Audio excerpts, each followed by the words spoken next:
கண்ணப்ப நாயனாரின் சரிதத்தை கேட்போம். ஒரு நாள் திண்ணன் என்ற கைதேர்ந்த வில்லாளன் வேட்டையாட சென்றிருந்த போது கானகத்திற்கு சிவனில் கட்டப்பட்டிருந்த சிறிய கோவிலில் சிவலிங்கத்தை கண்டான். திண்ணனுக்கு சிவன் மீதில் இருந்த ஆழமான பக்தியால் அர்ப்பணிக்க விரும்பினான்.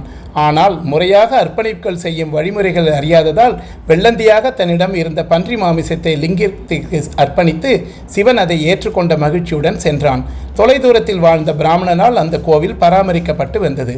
அவன் சிவன் பக்தனாக இருந்த போதிலும் நீண்ட தூரம் பயணம் செய்து கோவிலுக்கு செல்ல முடியாததால் மாதத்திற்கு 2 முறை மட்டுமே வந்து சென்றான். பிராமணன் வந்தபோது லிங்கத்திற்கு அருகில் மாமிசத்தை இருந்து கண்டு அதிர்ச்சி அடைந்தான். ஏதோ ஒரு விலங்குதான் செய்திருக்கும் என்று எண்ணி கோவிலில் சுத்தம் செய்து தன் பூஜைகளை முடித்துவிட்டு சென்றான். அடுத்த நாள் திண்ணன் இன்னும் அதிகமாக மாமிசத்தை கொண்டு வந்து படைத்துவிட்டு பூஜையோ சடங்கோ எதுவும் தெரியாததால் அங்கு உட்கார்ந்து சிவனிடம் மனமாற பேசிவிட்டு சென்றான். தினமும் தான் வேட்டையாடு மாமிசத்தை படைப்பதற்காக வந்து துவங்கினான். ஒரு நாள் லிங்கத்தை சுத்தம் செய்ய தேவையாக இருக்கிறது என்று நினைத்த திண்ணன் தண்ணீர் இறைக்க பாத்திரங்கள் இல்லாததால் நீரோடைக்கு சென்று வாயில் தண்ணீரை நிறைத்து கொண்டு லிங்கத்தின் மீது வாயாலே ஊற்றினான்.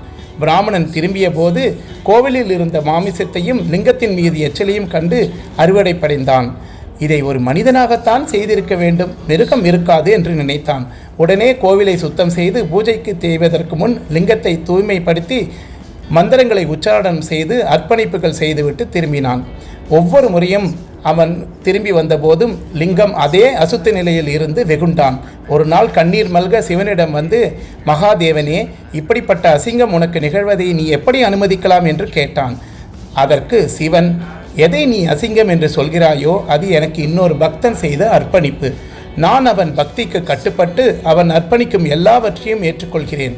அவன் பக்தியின் ஆழத்தை நீ பார்க்க விரும்பினால் எங்காவது ஒளிந்து கொண்டு கவனித்து பார், அவன் சீக்கிரமே வருவான். பிராமணன் ஒரு புதருக்கு பின்னால் ஒளிந்து கொண்டான். திண்ணன் வந்தான். எப்போதும் போல தன் அர்ப்பணிப்பை ஏற்காது கண்டு குழம்பி போனான். என்ன தவறு செய்து கொண்டிருக்கும் என்று கண்டபோது லிங்கத்தின் வலது கண்ணிலிருந்து இரத்தம் வடிவதை கண்டான்.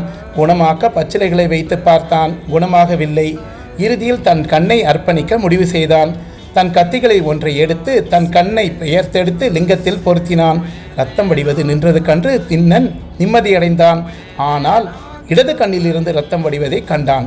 தன் இன்னொரு கண்ணை எடுத்திட கத்தியை கண்ணில் வைத்தான். ஆனால் 2 கண்களுக்கும் இல்லாமல் போனால் எப்படி பொருத்துவது என்று தெரியாமல் போவதை உணர்ந்தான். அதனால் லிங்கத்தின் மீது காலை வைத்து மற்றொரு கண்ணை பெயர்த்தடித்தான்.